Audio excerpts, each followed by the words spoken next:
नमस्कार। आपका बहुत स्वागत है आज के कार्यक्रम में। जैसा कि हमने आपको पहले ही बताया था कि आपको हम कारक और मारक इनके विषय में आने वाले वीडियो में आने वाले दिनों में ज़रूर बताएंगे। तो आज वो दिन आ गया है, हमें लगता है इस पर अब परिचर्चा करना अनिवार्य हो चुका है। देखो प्रिय दर्शकों, कि जो भी ग्रह स्वक्षेत्री या मित्र ग्रही होते हैं या उन घरों पर वो दृष्टिपात करते हैं अर्थात उसकी तरफ वो देखते हैं, तो ये काफ़ी शुभ लक्षण माने जाते हैं। क्योंकि जब अगर व्यक्ति स्वग्रही उच्च क्षेत्री मित्र क्षेत्री या स्वक्षेत्र में या अपने उच्च क्षेत्र में दृष्टि डालने वाले ग्रह, क्योंकि उस स्थान पे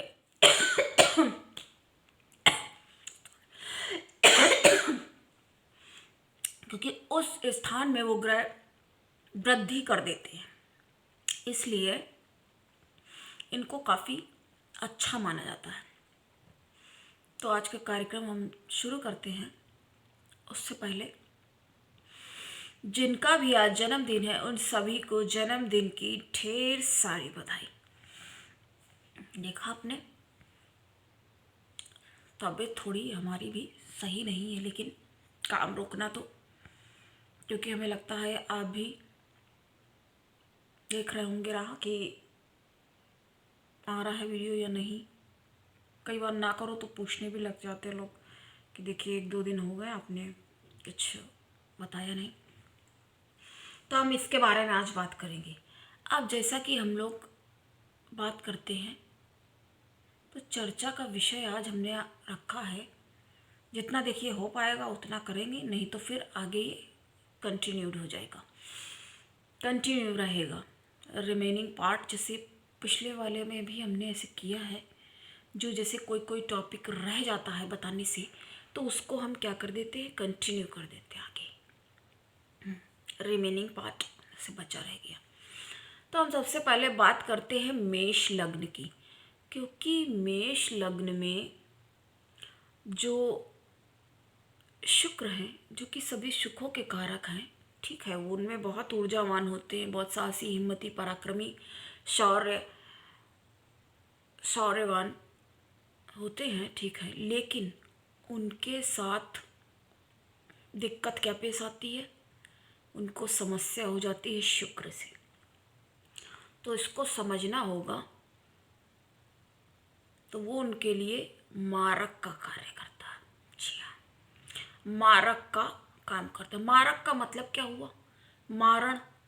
कभी कभी देखो कुछ लोग करते हैं मारण प्रयोग, ये सब क्या क्या तो होता है इसमें, उसमें भी हमको उस परिचर्चा में नहीं जाना, बहुत कुछ है इसमें बताने के लिए। तो लेकिन जो आवश्यक है वो तो जानना पड़ेगा, वो ज़रूरी है जानना। तो मारक, अब कारक का मतलब क्या होता है, जो उसके लिए अच्छा करे, अक्षम नहीं हो कोई कार्य को परिपूर्ण करने के लिए। जी हाँ, मतलब जो उसके लिए परम आवश्यक हितैषी शुभ चिंतक, ऐसे आप समझेंगे ना इस चीज़ को। जैसे जो आपका शुभ चिंतक होगा तो वो क्या करेगा आपके लिए, वो आपके लिए अच्छा सोचेगा, आपके हित के विषय में चिंता करेगा। जी हाँ, और जो चिंता नहीं करता है आपके विषय में, तो वो आपका क्या हितैषी कहलाने के लायक है, क्वेश्चन मार्क।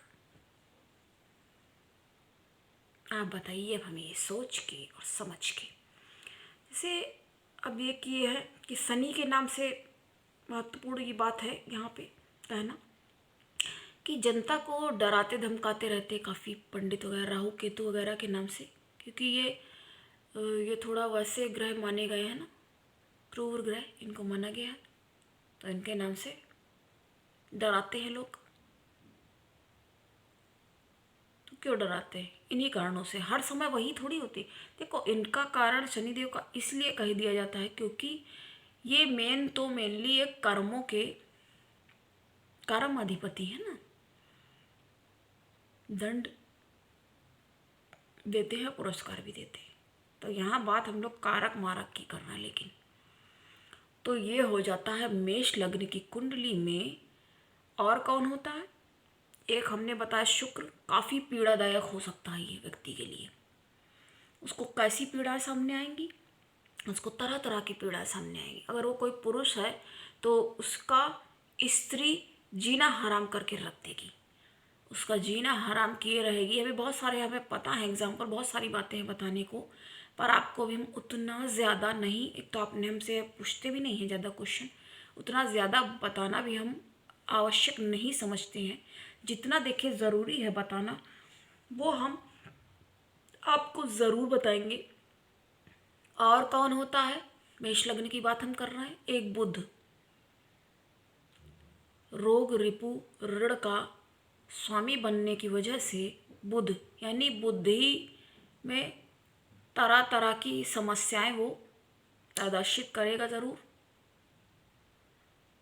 उसके जो दुश्मन भी होंगे ना वो भी बड़ी चालाक टाइप के, मतलब हानि पहुंचाने के लिए वो लोग भी बड़ी तिकड़में लगाया करेंगे कि इसको ऐसे से ऐसे करके इसको ये किया जाए तो इसको हानि पहुंचे। तो ये सारी चीज़ें आ जाती हैं सामने। आप बताइए, अब हम बात करेंगे वृषभ लग्न की। जी हाँ, आपको ऐसे देखना होगा, राशि और लग्न आप दोनों को समझ। वैसे तो लग्न ज़्यादा आपके लिए प्रभावशाली रहेगी, क्योंकि पूरे पर्सनालिटी, पूरे व्यक्तित्व के लिए जो सबसे अधिक सर्वाधिक प्रभावशाली, अगर आप समझना अपने बारे में जानना चाहते हैं तो आपको लग्न के विषय, इसलिए हम हमेशा क्या बताते हैं आपको, बहुत ज़्यादा सीखने जाने की जरूरत। ठीक है, आप मेरी एक बार बात सुन लो, दो बार सुन लो, कोई बात नहीं, 3 बार भी आप सुन लो, लेकिन आपको बस अपना राशि लग्न जानना बहुत ज़्यादा ज़रूरी है। या अगर आप मेरा प्रोग्राम एक बार भी देख लेते हो तो उतना भी ठीक है, क्योंकि हम जिस तरह से बताते रहते हैं आपको, तो उससे आपको यकीन, आप समझो इस बात को, मानी हुई बिल्कुल ये पक्की विश्वास करने लायक बात ये है कि आपको लाभ होगा। विश्वास करिए आप, फायदा होगा, क्योंकि ये हमारा इतना छोटा सा तो परिवार है ये, तो उसका हम ध्यान रखते हैं प्रिय दर्शकों। तो आप इस तरह से इसको समझेंगे। अब हम बात कर रहे हैं यहाँ पे वृषभ लग्न की। उनके मारक, उनके शत्रु कौन हो जाते हैं? गुरु। गुरु अर्थात ज्ञान। अब उनके पास भैया नॉलेज की ही जब कमी है, तो ज्ञान ही नहीं उनको हो पा रहा है, तो अपने शत्रु मित्र में वो व्यक्ति क्या भेद करेगा? अब ऐसे समझना होगा ना आपको। अब जिनको भैया अपने भाई साहब शत्रु और मित्र का भान ही नहीं हो रहा है, तो वो पता चला अपने मित्र को तो उन्होंने लात मार के किनारे कर दिया, भगा दिया, धक्का मार दिया, और अपने शत्रुओं से घुस के मिल बैठ गए, तो शत्रु भी मन में कहेंगे आओ आओ, तुम्हारा हम अच्छी तरह से, वही वाला बिल्कुल अंजाम हो जाएगा। जो मित्र हो करके भी, जो हमने आपको विलियम शेक्सपियर जूलियस सीजर वाली जो घटना जो थी कहानी बताई, तो उसमें तो वो मित्र था, तब उसको भड़का दिया किसने? षड्यंत्रकारियों ने भड़का के उसको अपनी तरफ कर लिया, और उसके मित्र का ही मतलब मर्डर करा दिया, मरवा दिया, वो भी उसी के हाथ से। तभी उसने लास्ट टाइम में हमने बताया आपको, उसने कहा एंड यूट्यूब ब्रूटस स्टैब मी, तो तुम भी बताओ मेरे मित्र हो के मार रहे हो, ये थी बात। तो तब उसने कहा, बताइए मित्र ने जब ऐसा ये कर लिया, इनके तो भाई मतलब कौन सी लेवल की, क्या कहा जाए, ठीक है ये अच्छे हैं, बहुत अच्छे माने जाते हैं, बहुत अधिक परिश्रमी। अगर परिश्रम की मेहनत की बात यदि की जाती है, तो इनसे ज़्यादा तो परिश्रमी और मेहनती कोई और हो ही नहीं सकता, क्योंकि taurus hard working, very very much, और वेरी हार्ड वर्किंग, बहुत ज़्यादा ये लोग मेहनती होते हैं, लेकिन ये मात वहीं खा जाते हैं। इनकी समस्या ही ये होती है कि ये अपने विश्वास ही अपने शत्रुओं पे करते रहते हैं। अब जब शत्रुओं पे भरोसा करोगे, तो वो तो एक तो वैसे ही तैयार बैठा हुआ है, अब वो क्या करेगा? समझ लीजिए क्या करेगा। फायदा भी लेगा, नुकसान भी पहुंचाएगा, और तरह तरह की अजीब प्रकार की विकट तरह की समस्याएं भी आपके सामने आराम से आती ही रहेंगी निरंतर, क्योंकि वो तो, अब क्या और कहा जाए इसके बाद, इसके आगे और कहने के लिए क्या है, जो शत्रु को मित्र समझ ले और मित्र को शत्रु बनाने पे तुल जाए तो उसका फिर क्या कह सकते हो, क्या कह सकते हो आप? सिर्फ एक बात, राम भरोसे, उसका तो भगवान ही मालिक है फिर, ऐसे समझना पड़ेगा ना। और इनकी सबसे बड़ी शत्रु तो बुद्धि, इनके पास बुद्धि होती है ना बहुत ज़्यादा, बुद्धि इनके पास काफ़ी होती है। वृषभ लग्न की बात कर रहे हैं, बुद्धि बहुत होती है और वो बुद्धि इतनी ज़्यादा इनके पास होती है कि उनकी बुद्धि ही उनकी शत्रु बन जाती है। बुद्धिमान ज़्यादा होते ना, इनकी ज़्यादा बुद्धि लगाने की आदत, क्योंकि आप यदि अपने को चालाक समझ रहे हो तो अगला अभी जान गया ना अगर ये कि चालाक, तो उसको दूसरा पैतरा भी अपना लेगा। क्योंकि पैतराबाजी तो ऐसा नहीं है कि आप अपने को चालाक समझ रहे हो, अगर शत्रु को बिल्कुल मूर्ख समझ रखा है आपने, तो ये तो सबसे बड़ी बेवकूफ़ी का लक्षण माना जाता है। जी हाँ, अब हम बात करेंगे यहाँ पर मिथुन लग्न की। तो अब हम मिथुन लग्न की बात करते हैं। अब मिथुन लग्न के लिए कौन भाई इनका शत्रु हो सकता है? मारक, कारक, मारक की बात कर रहे हैं ना हम। मुख्यतः आज हम मारक की ही देखो बात कर रहे हैं, क्योंकि दुश्मन और शत्रु ये सारी चीज़ें, और हमें लगता है कि मंगलवार से ज़्यादा दिन और अच्छा कौन सा हो सकता है। मंगलवार है तो हमें लगा इसके विषय में बात की जाए, क्योंकि एनर्जी चाहिए ना, बहुत एनर्जेटिक पर्सन ही तो शत्रुओं के साथ पंगा ले सकता है। चौड़े में आके कौन भिड़ सकता है?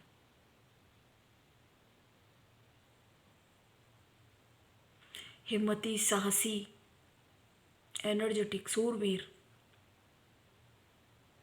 कई सारे शब्द हैं। जी हाँ, शौर्य, पराक्रम, साहस से भरा हुआ लड़ाकूपन, पंगेबाज कौन हो सकता, पंगा ले सकता? अरे भाई, जिसके अंदर कुछ दम होगी ना, जो पहले ही यूं यूं हो रहा, तो वो क्या आदमी, वो किसी से, शत्रु से क्या, वो तो कांपने लग जाएगा, उसको पता चल जाएगा कि भैया शत्रुओं से घिरे हुए हो, उसकी तो वहीं जवाब दे जाएगी। हिम्मत, बुद्धि, या जो भी समझो उसको, जैसे भी आप समझ सकते हो। आप काफ़ी प्रबुद्ध हमारे सब दर्शक गण हैं जो देखते हैं। अगर तो हमने पहले ही कहा, आप बहुत भाग्यशाली हो, तभी तो आप देख रहे हो, क्योंकि आपके अंदर भी क्लैरिटी यानी कि हो रही है। क्योंकि इस तरफ वही तो आएगा ना जिसको कुछ समझ में आएगा, जो कुछ, क्योंकि ग्रहणशीलता भी बहुत ज़रूरी। आपने जिस दिन अगर समझ लिया कि भैया हम बहुत इंटेलिजेंट है, I am so good, I am so, लेकिन ठीक है अच्छा समझो, पर ये भी ना हो जाए, क्योंकि अगर ये समझ लिया ना कि आई एम सो गुड, तो वो वहीं पे वो चीज़ फिर रुक जाती है, प्रोग्रेस रुक जाती है। और प्रोग्रेस निरंतर चलते रहने का मतलब है ना, जारी रखना, चलते रहना ही काम है। प्रोग्रेस कैसे होगी? वो तो सीखते रहने से होगी ना। खाली आप ये सोच के अगर बैठ गए तो रुका हुआ तो पानी भी बदबू ही करता है, गंदा हो जाता है, तो उसमें तरह तरह की बीमारियां, नित नई बीमारियां उसमें प्रदर्शित और होने लगती। मच्छर मच्छर मस्कीटियो और मक्खी और सब, कई बीमारी उसमें, हमको भी और एक्सप्लेन नहीं करना। अपने आप हम हमेशा आपको बोलते रहते हैं, अपने आसपास सफाई ज़रूर रखिए और अपना बहुत ज़्यादा ध्यान रखिए। यह आपको कोई और कहने नहीं आएगा, यह आपको स्वयं ही करना होगा। अब मेरा परिवार है ये छोटा सा, तो हम बोलते हैं आपको कि आप अपना बहुत ध्यान रखिए। तो अब हम लोग बात कर रहे थे मिथुन लग्न की। मिथुन राशि जो होती है, लग्न, तो हम अब उसकी बात करेंगे। तो इनका जो बैरी होता है भाई, लोग कहते शनि बैरी। हाँ, शनि बैरी तो भाई होता ही है, वो तो सबका ही फिर हो जाता है, क्योंकि उनका तो काम है भाई न्याय। हाँ, ये है कि आपको अच्छे काम का, बुरे काम का कौन सा फल आपको वो देंगे पहले, कब आपको पुरस्कार देने की मूड में है और कब आपको वो दंड देने की फिराक में है कि ये करो तो तुमको ऐसा दंड। जैसे हमने टीचर वाली छोटा सा एग्जांपल बताया कि टीचर ने देख लिया, अच्छा बहुत देर से ये बदमाशी कर रहा, अब इसके ऊपर दागते हैं क्वेश्चन, फिर 3-4 क्वेश्चन पूछने के बाद उसको जो लताड़ फिर लगती है, फटकार लगती है, तब वो सुधर भी जाता है। फिर वो सोचता हाँ बहुत देर से ध्यान भी नहीं दे रहे थे, अब ये भी तो बताया था मैडम ने, जवाब भी नहीं दिए ने। जैसे हम यहाँ इतना सब कुछ आपको बताते, सिखाते, पढ़ाते रहते, आप लोग कोई जवाब नहीं देते क्लियर। अरे आपसे कुछ नहीं हो पाता, आप जय श्री कृष्ण तो बोल के जाइए। इतना बोलने में तो कोई बहुत मेहनत का कम नहीं। हाँ, हो सकता है रिवील ना कर। चलिए छोड़िए इस बात को, आगे की बात हम करते हैं। तो हम लोग मिथुन लग्न की बात कर रहे थे। उनके लिए सबसे ज़्यादा जो उनका मन चालायमान रहता ना, मन तो वैसे भी गतिशील है, मन के तो कह दो पंख वैसे ही लगे रहते हैं, तो वो उड़ते रहते हैं। उनका अपना एक अलग ही रहता है। पता नहीं अभी वो क्या सोच रहे हैं, अगले ही क्षण पता नहीं कहाँ पहुँच जाएंगे, मतलब सोच ही विचार में। तो इस तरह की बताइए स्थितियाँ कैसे सही हो सकती हैं। इनको अगर इनके अंदर थोड़ा थोड़ा क्या, बहुत ही ज़्यादा कह सकते हैं, थोड़ा ज़्यादा ही मात्रा में थोड़ा बालकपन, बाल स्वभाव, बचकांड कहा जाता है ना एक शब्द, उस टाइप के ये माने जा सकते हैं। क्योंकि इनको जो है क्षणिक होते बिल्कुल। एक शब्द है क्षण रुष्टा क्षणे तुष्टा, मतलब क्षण में ही मान गए, क्षण में खुश हो गए, क्षण में एकदम प्रलय मचा दी इन्होंने, दुखी हो गए, पता नहीं क्या का क्या कर ले। क्योंकि इनका मन ही इतना ज़्यादा इनके उसमें नहीं होता ना, कंट्रोल शब्द है ना, कंट्रोल, वो उसको मैनेज कह सकते हैं। एक शब्द ये ज़्यादा परफेक्ट यहाँ पे फिट हो रहा है कि मैनेज ये नहीं कर पाते हैं, तो इनको समझ में नहीं आ पाता है, तो ये लोग ऐसी हरकतें जो हैं कर देते हैं। अब और क्या कहा जाएगा यहाँ। हम लोग मिथुन लग्न की बात कर रहे थे। हाँ, एक इनके लिए और हो जाता है। तो अगर अपने ही घर में इनका मंगल यदि बैठ जाता है, क्योंकि मंगल की राशि जब बन गई है रोग रिपू ऋण के स्थान में, तो आपको ये शत्रुओं से मतलब काफ़ी परेशानियां उत्पन्न करा सकता है। और एक बात यहाँ बताना अनिवार्य हो गया है कि इनके जो शत्रु होते हैं वो इनके अपने संबंधी भी हो सकते हैं, भाई बहन, जैसे लड़ाई झगड़ा रुपया पैसा हो के। देखो, अब यहाँ पे एक बात आपको और बता सकते हैं। देखो, रामायण हो या महाभारत, देखो झगड़ा सिर्फ संपत्ति का ही था, बट स्थितियाँ क्या थी, स्थितियाँ वहाँ दूसरे तरह की थी। देखो रामायण में क्या हुआ कि राम से कह दिया भाई छोड़ दो ये संपत्ति, यहाँ राजा तुम्हें बनना था लेकिन तुम राजा नहीं बनोगे और भरत बनेंगे। तो उनने कह दिया ओके, वहीं से उतनी सी बात हो गई। यहाँ पे ये बात हो गई कि संपत्ति को छोड़ के, संपत्ति को छोड़ा जा रहा है। भाई ऐसे भाई हैं कि वो कह रहे नहीं तुम ले लो, नहीं तुम नहीं, अरे भैया आप ही रख लो, अरे भैया आप देख लो, ऐसा था वहाँ पे। अरे भैया तुम रख लो, नहीं हमें कोई ज़रूरत नहीं, आप ही देखो, आप आराम से ज़्यादा अच्छे से कर पाओगे। वहाँ ये स्थिति थी। और महाभारत में भी संपत्ति की ही लड़ाई थी। उनने कहा अरे मेरा हिस्सा तो हमें दो, पांडवों ने इतनी ही तो बात कही, तो उसने क्या कहा, 5 गांव भी में भी वो लोग तैयार हो गए थे। जब कृष्ण ने समझौते की बात की तो कह रहे थे सिर्फ 5 गांव ही दे दो, उतना ही ये, उतने में भी ये ठीक है कि हाँ सही है, उतना भी कर दो, उसमें भी मान चुके थे, समझौते के लिए तैयार थे कि भाई भाई बंधु में आपस में भाइयों में लड़ाई ना हो। कोशिश नहीं की गई क्या, कोशिश बहुत की गई। तो उन्होंने कह दिया कि गांव सुई की एक नोक के बराबर भी जगह नहीं देंगे। वहाँ लड़ाई हो रही संपत्ति की, यहाँ ये भाई आपस में लड़ रहे हैं कि वो कह रहे हैं भैया आप रख लो, कह रहे हैं अरे नहीं भैया आप ज़्यादा अच्छे से रख लोगे, आप रख लो। वहाँ ये लड़ाई, उनको ढूंढने के लिए भरत गए राम को कि ये मिल जाए, तो उनको किसी भी तरीके से बहला, मतलब बहला क्या, उनको कौन बहला खैर पाएगा, तो उनको इतना ज़्यादा हम अच्छे से समझाएंगे और ये सब कुछ करके उनको कहाँ कहाँ भटक के उन्होंने ढूंढा। तो उनको कह रहे भैया आप, बड़े भैया आप संभाल पाओगे, हमसे क्या हो पाना है। उनने इतना सब कुछ कहा। तो वहाँ पे क्या हो रहा, संपत्ति उनसे कह रहे आप ले लीजिए, वो कह रहे आप ले लीजिए। यहाँ पे क्या हो गया महाभारत में, तो लड़ाई क्या है, बोन ऑफ कंटेंशन, संपत्ति, प्रॉपर्टी। इतना सब कुछ बताया, आप समझ में आपको आया। हाँ बिल्कुल समझ में आएगा, इससे सरल और कैसे समझाएंगे। तो हमें लग रहा बहुत क्लियर हमने आपको बताया ये। तो आपको ये समझना होगा ना, संपत्ति तो लड़ाई जो हमेशा होती है जोरू जमीन, इसकी ही लड़ाई होती है, रुपये पैसे। और यहाँ पे भी स्त्री संबंधित ही लड़ाई हुई। अब वो सीता जी को वहाँ से कृष्ण कंस कंस सारे नाम वो रावण ने वहाँ बैठा लिया। कृष्ण और कंस में क्या हुआ, उनके माता पिता को ही बंदी करके रख लिया था। तो वही बात आ गई ना घूम फिर के, रिश्तों का लिहाज कितना करना चाहिए। अब बात चूंकि हमने खून की करी तो हमें थोड़ा ये और ज़्यादा एक्सप्लेन करना पड़ गया, तो हमें बताना भी क्योंकि ज़रूरी था, तभी आपको क्लैरिटी मिलेगी ना। तो देखो, अगर रिश्ते की ही वो मर्यादा, रिश्ते अगर अपने देखते तो फिर वो न्याय और इन चीज़ों में कैसे रिश्ते देखते, कैसे देखते। अब वो इतना गलत पे गलत, पाप से पाप भरा हुआ है, वो कोई रिश्ते की मर्यादा नहीं देख रहा है। तो भाई कृष्ण ने सोचो ये किया, मार दिया उनको, मार दिया उसे। समझ तो गए ना क्या हम बता रहे हैं, कंस को। तो ये कहाँ तक देखना उचित है, क्योंकि हमने आपसे बताया ना उचित। कुछ लोग देखो क्या बुराइयां करते हैं। हम यहाँ एक बात आपको और बताएंगे कि देखो, करण नाम देखो बहुत लोग रखते हैं। करण जो कि कौन था, दुर्योधन का मित्र था और पांडवों का तो बड़ा भाई ही था। ठीक है, करण नाम बहुत लोग रखते हैं क्योंकि उसके अंदर, ठीक है, बहुत बुराइयां भी उसके अंदर थी, पाप भाई उसने बहुत किया, क्योंकि स्त्री का अपमान हो रहा है। तो वो उसके ऊपर ये भी खुन्नस थी, क्योंकि वो भी स्वयं भी विवाह करने के लिए वहाँ गया था और उनको विवाह करने के लिए अयोग्य घोषित कर दिया गया इतने सारे लोगों के बीच में। तो वो इसको कह सकते रिवेंज ले रहे थे अपना, कि इनका अपमान किया तो उन्होंने भी पलट के अपमान कर दिया या करा दिया, जैसे भी समझो। जो कर रहा था तो वहाँ पे चुप रहे, या मतलब उसमें भी उन्होंने कहा कि हाँ ठीक है, ये हो गया। और विभीषण जो कि भाई थे रावण के, तो विभीषण नाम देखिए कोई नहीं रखता है। कभी आपने सुना किसी का? बताइए अगर आपने किसी का भी नाम सुना हो, कमेंट्स में बताइए अगर आपने सुना हो तो।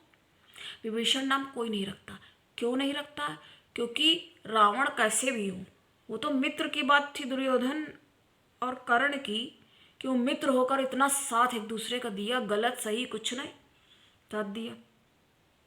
लेकिन विभीषण जो थे उनके भाई थे रावण के, लेकिन नाम कोई नहीं रखता है। विभीषण ने जबकि धर्म का साथ दिया, किंतु अपने भाई का तो साथ नहीं दिया। तो ऐसा भाई किसको चाहिए, इस कारण उनका नाम नहीं रखा जाता है। समझ में आई बात? अब आ गई होगी। तो ये देखना होगा आपको। तो हमने बात कर रहे थे मिथुन लग्न की, बताते हुए आपको हमने इतना एक्सप्लेन कर दिया। तो आपने इस तरह से ये जाना कि ऐसी समस्याएं आ जाती हैं। तो भाई बहन की लड़ाई या भाई भाई दुश्मन क्यों हो जाते हैं?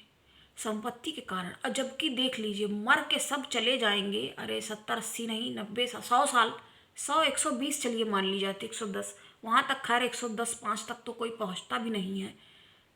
100 मेन तो मुख्यतः 100 90 100 इतना ही मानते हैं। तो क्या हो जाता है, तो संपत्ति की लड़ाई बताइए होती है और मर के चले जाते हैं। अगर मान लो दो भाई लड़े भी, तो एक ने अगर एक को मार दिया संपत्ति विवाद में, तो वो तो चला जाएगा जेल, तो संपत्ति तो वहीं की वहीं पड़ी। कि देखिए, ये उदाहरण ने पहले भी आपको छोटा सा बताया था कि अगर दो भाई हैं लड़ मरे आपस में, वो कह रहे हम देंगे, वो कह रहे तुम नहीं दोगे किसी और को, तुम मेरी है, आधी आधी हम लोग लेंगे, वो कह रहे नहीं देंगे हम तुम्हें। तो बात तो इतनी सी है, अगर वो दे के। और कुछ लोग क्या कहते हैं, वो तो फिर राम राज्य वाली बात हो गई कि आप अपनी छोड़ दो, उनको ही आप दे दो अपनी पूरी, कह दो भैया आप पूरी ले लो। वो भी गलत है। ये कौन सा तरीका हुआ, भाई पूरी ले लो जो है। लेकिन कुछ लोग कह ही नहीं पाते हैं अपने। अभी भी ऐसा पाया जाता है कि रिश्तों की वजह से कुछ लोग अपनी संपत्ति का बंटवारा कराना भी नहीं चाहते, करते भी नहीं, क्योंकि वो समझते हैं, जानते हैं हमारा भाई एक है दो है जो भी है, तो उनसे रिश्ते खराब हो जाएंगे। अब देखिए, जैसे लड़कियों को भी हिस्सा मिलता है, अब तो ऐसा नियम हो गया सबका बराबर है, बेटा बेटी सब, बताओ, लड़का लड़की हिस्सा जो है वो बराबर, पार्टी मतलब पार्टी पूरी, हर पार्टी का बराबर। लेकिन क्या है, काफ़ी लोग अब नहीं लेते हैं, लड़कियां अपना हिस्सा छोड़ती, क्योंकि वो जानती भाई भाभी से हमेशा की दुश्मनी हो जाएगी। अरे माँ बाप तो मर के चले जाएंगे, तो माँ बाप ही अपने सामने बांट दे। लेकिन होता क्या है, माँ बाप भी नहीं बांटते हैं, वो अपनी मलकियत दिखाना चाहते हैं।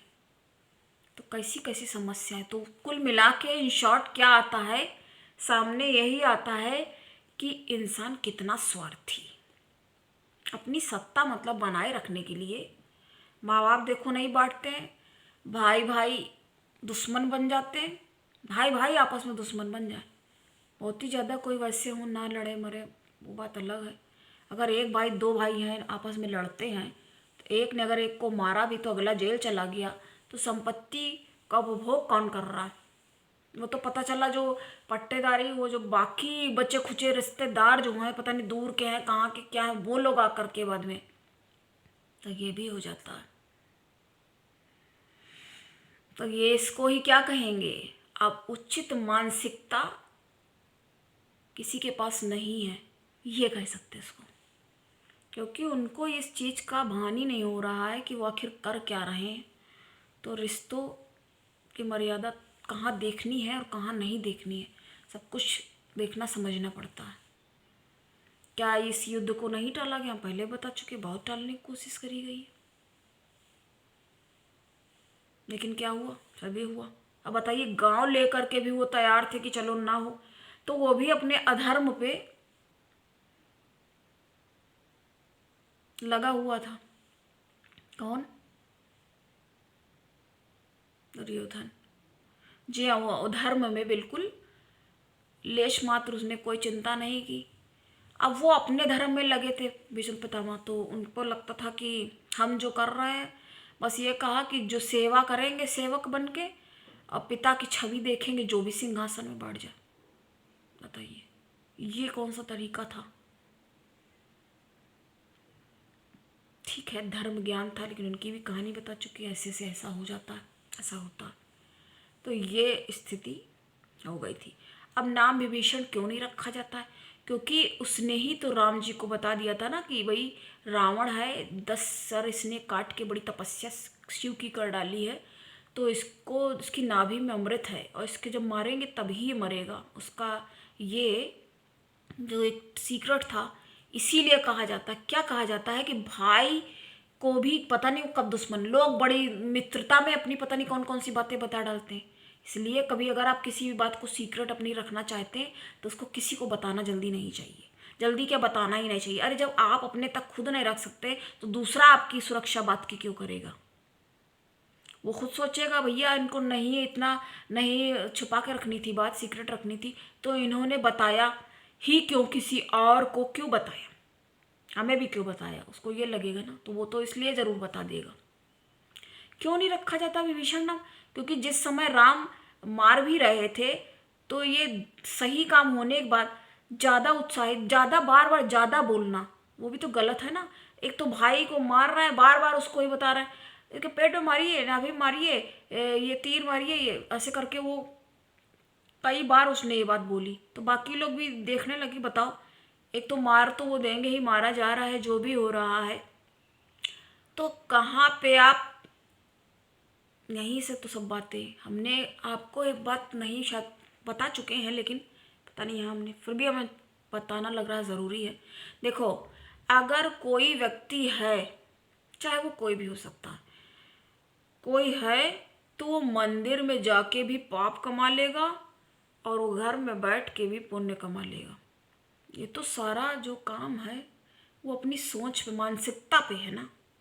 क्योंकि कैसा व्यवहार कहाँ करना है, पता चला मंदिर में बैठे हो, जाकर के बैठे मंदिर में और सत्संग में बैठे हो, वहाँ पर भी प्रपंच बुराई कर रहे हो, अरे ये देखो ऐसा ही कुछ ना कुछ, मतलब वहाँ पे भी गलत तरीक़ों से। क्योंकि हर चीज़ का एक नियम होता है ना। अब वो नियम है, आप बता भी चुके थे, भीषण भाई ऐसे पहले से बता चुके, बार बार उछल उछल के बोल रहे थे, तो ये कहाँ ये उचित? एक तो भाई को मारा जा रहा है, बता चुके ही थे, तो बार बार उस बात को ये है पॉइंट आउट, इंस्टिगेट करना इसको कहते हैं, प्रवोक करना। तो ये चीज़ सही कैसे मानी जा सकती? और ये बिल्कुल सही नहीं मानी जा सकती। तो आज हमने आपको कारक मारक इसके विषय में थोड़ा बताया, बल्कि कारक नहीं मारक के विषय में हमने आपको बताया। तो आपको कैसी लगी जानकारी? और बाकी हमने कहा था ठीक है बताएंगे, बाकी जो बची हुई लग्नों के बारे में है वो हम आपको नेक्स्ट वीडियो में बताते हैं, आगे बताएंगे, इसको पूरा करेंगे। अभी हमने शुरू की मुख्य लग्न के बारे में बात करी, और कैसा लगा आपको बताइए। औरों से भी आप सब्सक्राइब करिए, कराएं, खुद भी करें, क्योंकि भला तो होना चाहिए ना। अब आप पुण्य का काम कर सकते हैं, कुछ भी ऐसा इसमें है नहीं कठिन है नहीं है बिल्कुल भी करना, तो आप करिए इसे। कहा ना, पुण्य कमाना जो चाहे तो कमा सकता है, नहीं कमाना चाहे तो कहीं पे भी वो पाप कमा लेगा। तो लाइक शेयर सब्सक्राइब करिए, और कैसा लगा आपको बताइए, और कौन सा टॉपिक, वैसे हम अपने अकॉर्डिंग तो बता ही रहे हैं, अकॉर्डिंग आपको बता रहे हैं। तो आगे अब हम आपको बताएंगे, आज 3 लग्नों के बारे में हमने बात की, अब नेक्स्ट में हम बताएंगे कर्क, सिंह, ऐसे करके बताएंगे, कन्या, तुला, इन सब के बारे में, धनु, वृश्चिक, सबके बारे में हम आगे आपको बताएंगे। आज हमने बात करी मेष 1 नंबर पे, वृषभ दूसरी, तीसरी मिथुन, इनके बारे में हमने आज बात करी। तो आपको कैसा लग रहा है, सही लगा तो आप इसके बारे में हमें बताएं, क्या चीज़ आपको नहीं समझ में आई। अगर आप कोई क्वेश्चन है आपका, कुछ पूछना चाहते हैं, आप पूछ सकते हैं। अपना डेट, टाइम, बर्थ, प्लेस, ये आपको बताना होगा। आज के लिए इतना ही, मिलते हैं नेक्स्ट वीडियो में। नमस्कार, जय श्री कृष्ण।